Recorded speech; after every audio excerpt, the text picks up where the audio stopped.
any podcast is like, I like to chat with the person that I'm talking to. And so Matt and I were just chatting, and then I realized that we were covering all the stuff that we kind of wanted to cover in this podcast. I'm like, let's just stop. Like, oh wait, look at the time. Okay, we need to start. So Matt, thank you so much for hopping on. It's really great to have you here. And I'm really looking forward to kind of just like deep diving straight into the secret sauce here for your different SaaS companies. Now, if you'd like to introduce yourself and talk a little bit about, how you got into HighLevel, we can kind of go from there. Yeah, love it. Well, my name's Matt, and I'm mostly known because our team runs outsourced support for a lot of folks that are doing the SaaS stuff. What a lot of people don't know is that how we stumbled into that was because we came into HighLevel with the vision of SaaS before there was SaaS mode. So we were not the only ones who did it, but I think there was a lot of early actors there, which I think probably played in the influence where HighLevel is trying to figure out how do we make this more accessible, and they're trying to find out who's having success here. And that's why I honestly believe, and I don't know, maybe they tell a different story, but I think it was looking at folks who are gaining traction and say ooh, I think this is a good potential angle there. But so should we do, I can give you the 1 minute backstory. That'd be helpful. Yeah, let's do it. Yeah. Started an agency 2012, and it was mostly design and dev. So my background was development stuff. And I was like, oh man, what do people want to pay for? It was businesses want to pay for websites. So it was designing and building websites is basically what we did there. Until 2016, when they were like, we want to get into marketing, learn the marketing side of it, right? We had a couple things happen where it was it always felt like people were delaying signing up to get us to do the website. I was like, I don't want people to wait. I want people to want. And so we were like, if we can do the thing that makes them money, we'll sign up sooner and faster and stay around longer. Enter Facebook ads and Google ads and email copy, and a lot of learning and trial and error. Honestly, it's just you're just trying it all. How do we get to do that? In that time, actually, that's where I stumbled into, it was end of 2015 and 2016, stumbled into ClickFunnels in that world. So a lot of my marketing education came from ClickFunnels. It really did. So if it sounds like, oh man, isn't I've inherited a lot of that, and I'm not even conscious of it now, of how it just is ingrained in my brain. If you've been in the internet marketing space for a while, you're almost definitely influenced by Russell Brunson. And so I'm actually still in his inner circle. I love Russell. I think it's he's really cool. Wait a second. This is kind of haram right now. Look at oh man, I am wearing a Funnel Hacker t-shirt. I want to on the down low so people can't really see the logo. Oh my gosh, too funny. But it's funny because in that space, learning, we're direct service, we're marketing service, we're agency, and the funnel space was good, but most I was taking for the marketing education. I was like, man, these are if I can take these tactics and apply them to the clients that we had, it would make their success better, right? Thinking through kind of the marketing psychology and messaging and publishing, all those sort of things. And so, but in a while they had an ism there was I want to do what Russell says. It's do what Russell says. And I remember I was saying to folks, I want to do what Russell does. The brilliance that I'm witnessing here is that no matter what tier you are in his customer base, it requires ClickFunnels. And I was like, and that is a thing that he doesn't have to show up and do anything for. He can show up and do a song and dance and be a good marketer, but no matter what, the foundation was a recurring low cost product, which, he taught everyone info. But for me, the whole idea of info is it was, I don't know, it's just running into a wall. I couldn't make a course. I couldn't do anything. I was I just want to provide a service. And that was where the spark for software came. Software as a service. I can be known for contributing and delivering a service, but one that can scale, one that I didn't fear getting 10 more or 100 more customers tomorrow, because it wasn't actually delivery wasn't contingent on my willingness to work. And so that was that sparked the interest. 2018, we tried to build a software company. So we were using, not really, we tried to build something with Twilio. We were there were other tools out there for marketing that were one-way messages. Even connecting to ClickFunnels, you connect it in there, it just sends one-way message. And if people replied, that was normal, not even that long ago. It was expected. You're this was 4 or 5 years ago, and businesses didn't expect to. They're what happens when the customer replies? We don't even care about it. You're I don't know. That's horrible marketing. It's the conversation. So we were okay, we could use Twilio to build something that was a two-way text message thing. And literally, I had a friend in the ClickFunnels world who was like, hey, I know somebody else who I knew through Billie Jean. This is like the connection to Robin. It was like, they're doing this thing called HighLevel. And this was like December of 2018.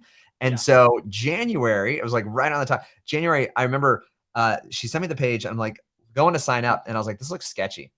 HighLevel's first funnel literally looked not real, not legit at all. I was like, this is fake.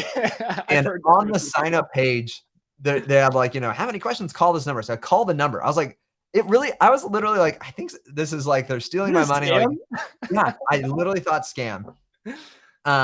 So I called the number and this guy answers like, hello. And I was like, oh, I'm so sorry, dude. Like someone put your number on this scam site. Like, and he's like, no, this is HighLevel. It was Sean's cell phone. It started off and like early days, just Sean's cell phone right there on the checkout form. And so, connected with Sean and I was, he's like, this is real. This is legit. And I was like, this is epic because it does the exact thing we want to do. And I was like, I can put my brand, like, I don't have to build a software company now. I can literally just rebrand your tool and make it happen. And so those were the early days. The funny story this is January 2019. We wanted custom values. Like literally. So if I had a contact, I could put in like, what funnel page do they come from? Or what is their favorite color, right? And then I want to say like, what's your favorite color? They said blue on the form. And then I get to say like, hey, I'll make sure I grab you a blue shirt or whatever. And so they didn't have it. And if you look at my first post in the HighLevel group, it's me saying, please guys, vote for my feature. There was only like a couple hundred folks in the group, but that was me, vote for my feature. And it was custom fields for the contact. And I didn't get enough traction. I was a bad campaigner. And so I went back to Sean and he said, this was like, I don't know if it was the enterprise. They said, if you pay us $5,000 a month, we'll just build out whatever features you want. And so, no way. Yeah. So we signed up for that $5,000 a month to just push the features I want. So if you guys enjoy custom fields, you're welcome. You know who there was it would have come around eventually, but we were just like, I don't care. Like the opportunity is here. Like let's do this and move it fast. And so it's amazing. So are you saying that you actually so as soon as you kind of got familiar with HighLevel, were you using it for your agency clients within the context of a service before you decided to do SaaS, or were you immediately like SaaS play? I knew SaaS play all the way. So that was like for us, that was why we were intrigued because like we're building our own. We could just brand yours. This would be perfect. So here was I guess the other piece of the story there was when we started in 2012, we did a lot of e-com. I did a lot of Shopify and they still do it, but the Shopify partner program was awesome. You build the site and then you deploy it over and you're instantly an affiliate. So I built up this recurring commission of affiliate stuff with Shopify, which was awesome. 2016, we went to marketing. I was like, I don't want to do e-com marketing because it seems like a hard game to play. I was like, I want to play an easy game. I was like, local businesses, it's like rewinding back in time. It's funny. It still exists today, but even in 2016, I was like, I got all these e-com clients.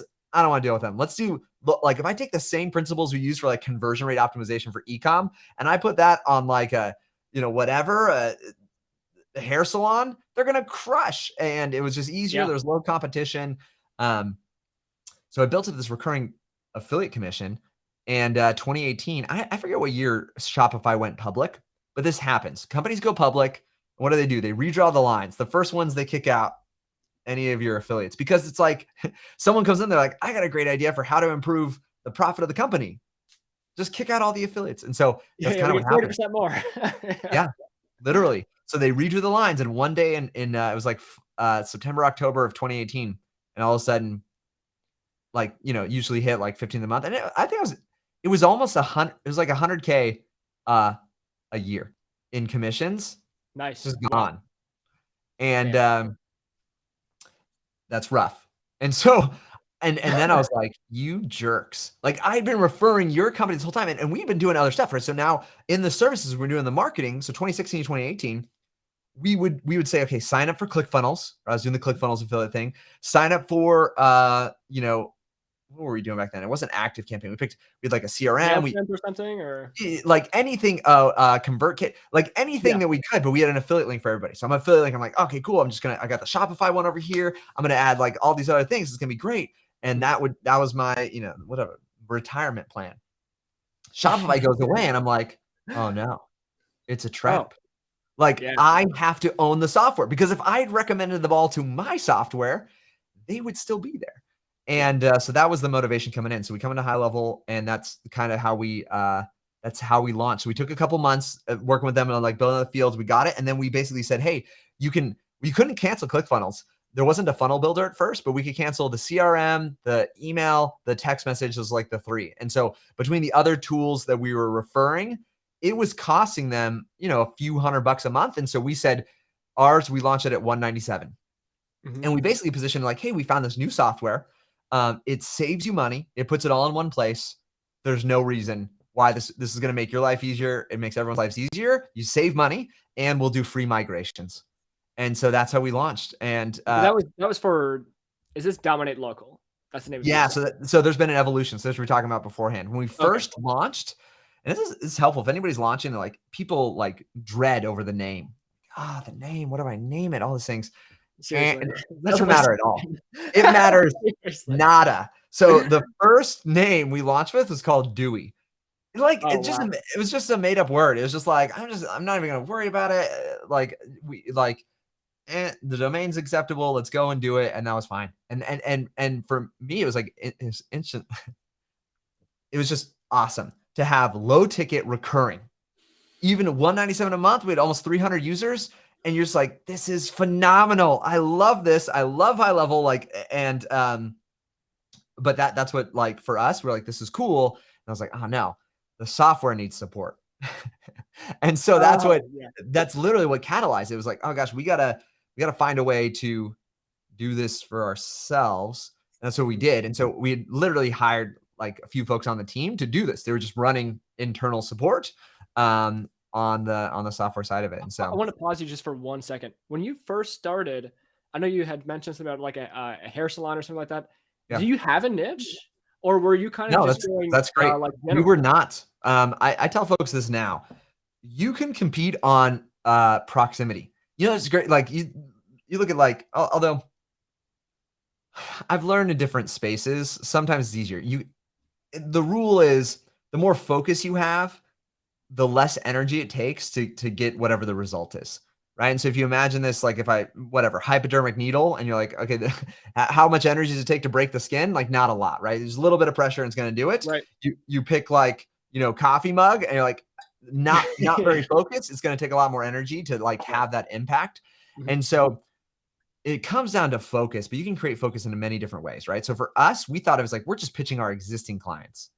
And did you have a niche for your pre-existing agency? No. So here's it. Not really. Like we did a little bit. But I would call it not really. We just said if we had good clients, we wanted to multiply those clients. Okay. When I first moved from when we were going into marketing, it's like, who we're going to focus on. And to be fair, I had no one telling me pick a niche. So I didn't have guidance. I love and I've learned so much of this world of masterminds and stuff like that. Like I was by myself being a dummy. Like I had team members even. I just felt like I was wandering in the dark. ClickFunnels was the first time where I started to be like, I didn't go to a funnel hacking live until 2018. But before that, I was just me by myself doing my thing. And so what did I do? I competed on proximity. I just went around me. That's how I found my first clients anyways. And so I graduated, I was in Malibu, and I was like, there's one other agency in Malibu. They charge $10K for a website. I'm going to charge $5K for a website. Like that was my calling. Were you cold calling? Were you door knocking? What were you doing to kind of get those? I was surfing. Clients? Okay, really? So you had a surf group or something like that, and you were just talking around. So Malibu's a little bit of a small town feel, very relational, and it's just who you know kind of a thing. No. So that is honestly how it started. It was just referral and little train of that sort of stuff. Also, it was GMB, literally oh, you're one of two options. People Google and you find you. What kind of catalyzed it for us, where we started gaining momentum, it was, I call it's paid acquisition. What I did was there was a company called Thumbtack, and back in the day, I think they still exist, but it was probably crazy arbitrage. You could pay for a 1 in 5 chance when people want a website. And I could literally say, I want to only I'll pay $10 when someone says they've got a budget over $5,000. And I literally would say, I'll spend $1,000 a month, and I couldn't even spend out my whole budget. It was stupid ROI. Mm-hmm. And so that's how we were gaining folks, was literally they wanted the website. And that was the kind of the first point of interest is I need a website. Okay. And we identified as like, we are great at building websites. So that was, but it was paid. It was effectively paid. So let's fast forward back to when you, or not back, but to when you had launched your SaaS. Yeah. What were you just saying? Hey, we have a software where we can do all this stuff for you, or were you saying this is a software where you can do all this stuff yourself? What was kind of the offer that you were? Yeah. So the launch initially was we already had agency clients. So we took retainer clients and said, hey, you're on retainer and you're also paying for these softwares. Now we'll transition you over to the software that pays less. So, I mean, I tell folks, it felt a little bit like I was cheating, but I was playing the game that I was at, right? It's very easy when you like already have hundreds of agency clients and you're like, oh, let me just shift who you buy from. The next phase, which is like more interesting, it's almost like what we do today. Like today, it's been a complete flip, right? From like, I don't want agency, I don't want retainers at all. Like I prefer low ticket, a large number. Low ticket, large number feels like it's the bundle of many sticks that you can't break. And it's like the crazy thing is like I have folks sign up today and we probably had folks leave today. I don't know their name. I'm not part of that experience at all.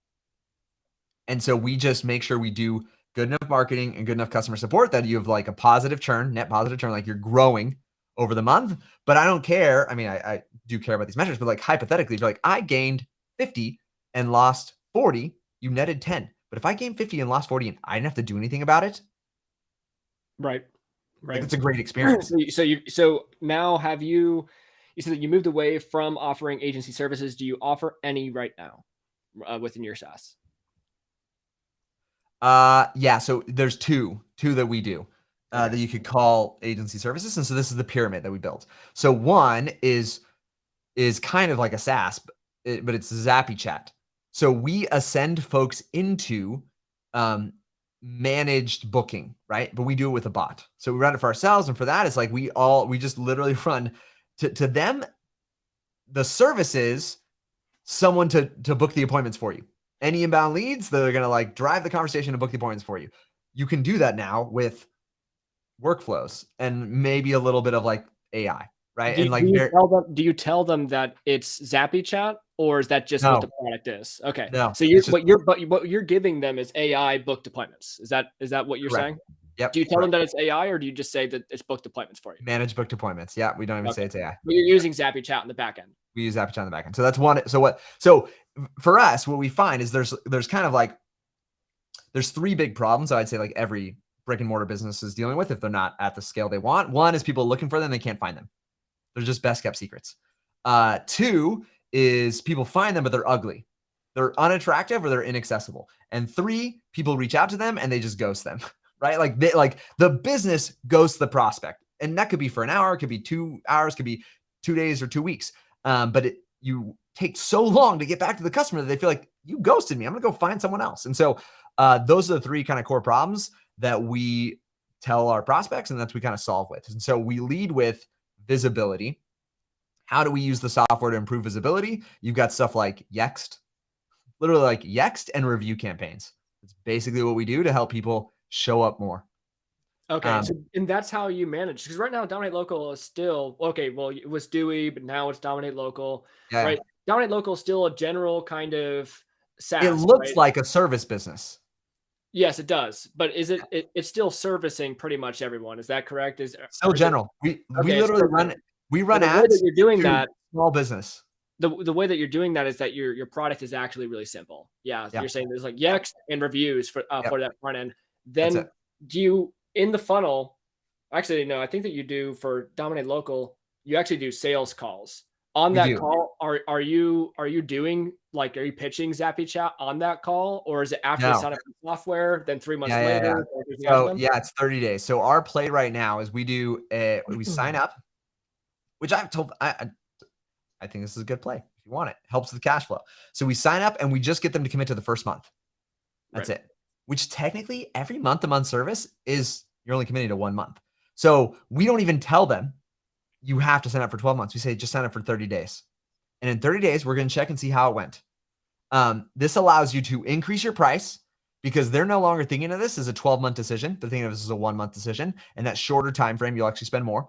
And because we can increase your price, now we've increased their belief in what an annual plan would be. So we sell it at $500. Literally, we sell at $500. I know a lot of people that struggle to sell it for like $197. That's what we've learned is like, okay, at $500 now I can do two things. I can give commission to the salesperson to actually take the call. And now I've built up in their mind the value of it for a year plan. And so then 30 days later, we come back and we do like a review of how did it go. It's so funny because there are certain things that are just sticky in SaaS. That's why I say like the sticky things in SaaS. And if I was telling somebody, I'd say like, these are the core 4 or 5 that we focus on. One is the phone. If you can get them to swap their phone number on their GMB page, it will feel like the software is working, even if they're not in there. They don't need to log in to see I have leads, I have contacts, I have conversations happening, right? So the phone. The second thing is the domain. If you can get them to connect their domain, it's very sticky. So like we position like Linktree pages, like those social landing pages. Like these are things that like every business should have. Let you know where your traffic's coming from. If we can get them to use their domain, change their DNS records, even if it's a subdomain, it's very sticky, hard switching costs. The third is the chat widget. If I can put the chat widget on their website, once again, it works without them. The fourth and fifth things are calendars and social. We don't really worry as much about that, but I tell folks those are sticky things that work really well. If you get someone using the calendar, or if you get someone using the social postings, they'll stay. Did you say that there were 3 tiers of the pyramid? To ours, yeah. You want the third. So on that 30-day mark, we sell them an annual plan, and then the bonus for the annual plan is they get another call. In that other call, it's basically another sales call. We look and say, hey, you've been kind of slow to respond to folks. We have an add-on to take care of responding to all of your leads. That's really what we say. Like, we'll respond to all of your leads. And that's what we've got it's basically, we're just reselling Zappy Chat. So you got Zappy Chat, just responding to all our leads. And the second thing that we do is Google search. So PPC, but the most basic, easy PPC. It's like, if a business is using HighLevel, if they don't have traffic, it's not valuable. If they have traffic, it's valuable. Like that is like that. Those are the contingencies there, right? It's like the tool is HighLevel is super powerful as a tool. You just got to find a way to get their prospects to message them, and then they will instantly feel like they need to have it. But if no one's messaging them, it doesn't even matter. So that's our stack. You have the software, and then we do Zappy Chat, which is still largely software based. And then you've got the PPC, which is a set it and forget it. Like we literally pick out like branded search and then stupid terms like whatever, hairdresser near me. Right. Yeah. Super common sense stuff for that particular business. Got it. Or do you have like a white label PPC, or are you guys doing it yourself? We do it ourselves, but that's because we just play it easy. Like we're not overly complicated. Like literally it's set it and forget it. Okay. Got it. Now, okay. So they come in, right? Right now, the way it's working on the Dominate Local website is it says, hey, book your demo here. Mm-hmm. It's very interesting, actually, the way that you've done this. I was actually kind of surprised. So you don't actually take them to a calendar. You take them to a form. Yeah. You ask them like, hey, when's the general time that you're going to be available, right? Like tomorrow. Or it actually has you specify like, hey, today, tomorrow, or like next week, right? Yeah. And then it says, around what time, in the day. It says morning, afternoon, evening. Yeah. And then I think you probably have Zappy Chat in the back end, right? Go ahead and reach out to that person. Yep. Yeah. Is that correct? So, yeah. So this is. So you want to know why we do that? This is good for folks. If you're selling via calls, we found your show rate. I forget if it was 6 or 8 times. Basically, it was all over a year ago. So it was 2021 in December. We had the worst show rates we've ever had. December's hard in general. If you know calls, it's like a busy month. You get no shows all the time. So we started running A/B tests around conversational booked appointments versus I chose my own time booked appointments. And we found our no-show rate, if I'm saying this right, it was like, 6 times worse, 600 times worse when they booked their own appointment. And I say it like this: if you can increase connection, increase the opportunity cost, and reduce the conflict of that appointment, your show rates are going to improve. And so that's what we do conversationally. So it's a conversation going back and forth. It's always like, if you say next week, our processes will follow up with you next week. We're not going to let you set an appointment that's 7 days out. We're going to follow up with you to set it later. It was great because, you know, the messaging that I'm receiving right now, right? It was formatted in a really smart way, and I actually smiled. I was like, "Oh," because at first I thought someone actually messaged me, but then I Oh man. realized, "Oh, this is a workflow." But it's interesting. It's like the way the idea is, you know, I love that you funnel hacked us. Nobody yeah, else yeah, funnel hacked us. No, it's fine. No, it's fine. Yeah, you probably saw. So one of the things we like to do is I call it manufactured mistakes, yes, and those are the clues that it's a human on the other side, even if it's not a human on the other side. And so yes, I'm sure you got one of those I did. where, yeah, and this is why we get a high response rate, we get a high booking rate, and we get a high show rate because it feels like they interacted with a human. Yeah, and like all I do is, you know, create workflows and shit all day long, and I thought it was real, like for a second, and then it took me a second to like, oh wait, no, Matt's just really smart, So and that's what I was really entertained by. Now, okay, they show up on this call. What's happening on this call, Matt? What's it's this pure conversation look discovery. like? It's just a sales call. So it's funny because we call it a demo call because that feels very accessible. We never show them the software. There's no point. You talk to their pain. It's classic. You could call it like an agency sales call kind of style over there. But points of discovery. The key things that we're looking for. I basically have like two businesses. They're a real business. That means they can buy. And if they don't buy, it's our fault. Then there's hot dog stands and they weren't going to buy anyways. And that's kind of where delineating it out is like, if you're a real business, so we try to figure out, what's kind of their business model. The numbers we're trying to figure out is like, what is their value per customer in a month, maybe value per customer in a life, and what is their capacity for customers? And so everything's in comparison to what? Just everything in life is in comparison to what? And they found studies of, I just say like $10 million, $12 million, $13 million. And I say, here's a $6 burrito. You're like, that's a really cheap burrito. And if instead I was like 30 cents, 40 cents, 55 cents, here's a $6 burrito. You'd be like, that burrito is really expensive. It's just proximity in numbers. And so in that conversation, the most compelling big number that we can get to is, what is a customer worth? And how much more work could you be doing? So if I'm a chiropractor and it costs $100 for an adjustment, and I'm only doing 20 adjustments per week, and I would happily do 40, meaning I've got 20 more adjustments that I could do, and they would be worth $100, we can start to say, man, that's an $8,000 a month problem. Mm-hmm. Because you could be making $8,000. So right now it is costing you $8,000 every month that you don't find a way to get more visible, get more attractive, and be faster to respond. Like, that's how much it's costing you. And so we basically do a little bit of discovery, find out the things that they care about, and then pitch them on the software.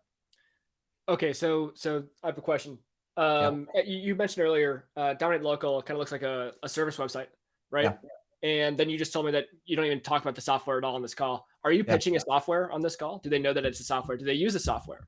Yeah, we're pitching a solution. They definitely use the software because we Okay. connect it with them, right? So like we're plugging it in. But this I like to tell folks, software as a service. If you emphasize the software, it's worth less. If you emphasize the service, it's worth more. And so that's what we do. We emphasize the service. So we're selling a solution is really what we're selling. Um, and they get onboarded to the software. Like, so they get onboarded in the software. It's like, here's the thing, here's your mobile app, like go and do it. Yeah, we used to have the branded app and we dropped it because I love HighLevel, but they actually make updates faster to their own gray label app. And so like, we just push. So we literally get them onto Lead Connector, the mobile app, and we get the number swapped out there. And so all these things, there's a process to get them excited about it, Mm-hmm. which like if you're trying to get someone to swap their number, the question we ask in the onboarding process is, hey, would you love to have like visibility into how many leads you're getting organically? Everyone always says, yeah. Oh, cool. We have the ability to put like a tracking number in here. It's actually going to swap it over. And then anytime someone calls you or messages in, you'll see it in the app. And that way, hey, how's my organic marketing doing? And, so we do stuff like that, get them to use the phone number in there and yeah, Now, this is like the last thing I want to touch on when it comes to sales process, and I'm going to get into yeah, onboarding and stuff. yeah, please. Yeah. We're a little bit short on time. We've got 6 minutes left on the calendar. Do you have time to go over that, or is that kind of a hard cut off for you? I might have a hard cutoff, so let's All right. jam. All right. All right. Sorry. Let's go. Okay. So, are you selling it as a 30-day program? Because you're saying Yeah. it's $500 for 30 days. Then Yep. there's some kind of call selling Yep. them to an annual after that. Yep. That's exactly right. Now, Okay. Cool. on that review call, some folks go month to month, some folks go quarterly, some folks go annual. So they don't have to go annual, but that is the play there. Okay. The reason why we sell it as like a 30-day is because if you try, you'll learn this. You start to sell it and you say to someone it's $197 a month or whatever. In their mind, they're thinking it's a $2,400 decision. If I say it's $197, it's only 30 days, it's a $200 decision. What's going to happen? You will sell more.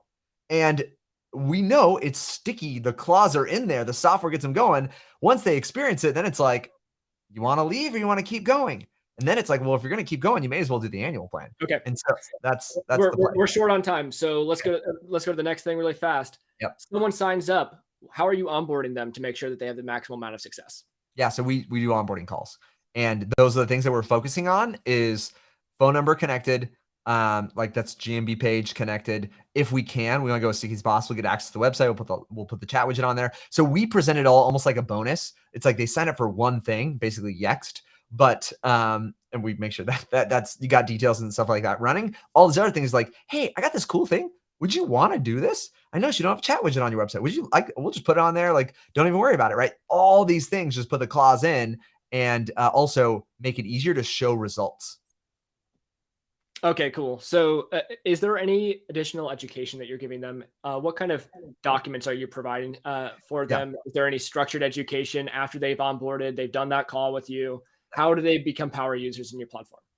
Yeah, I mean, so we use HighLevel Pro Tools. So like from that, we introduce them to that side of it. And so that makes it easier. We're like, hey, you have any question, you've got us 24/7 in live chat right there. And people like it. It's like, it's the most accessible thing that we could think of. There is a lot of how-to. We do have like folks ascend into power users. And this is the funny thing is we don't actually restrict anything.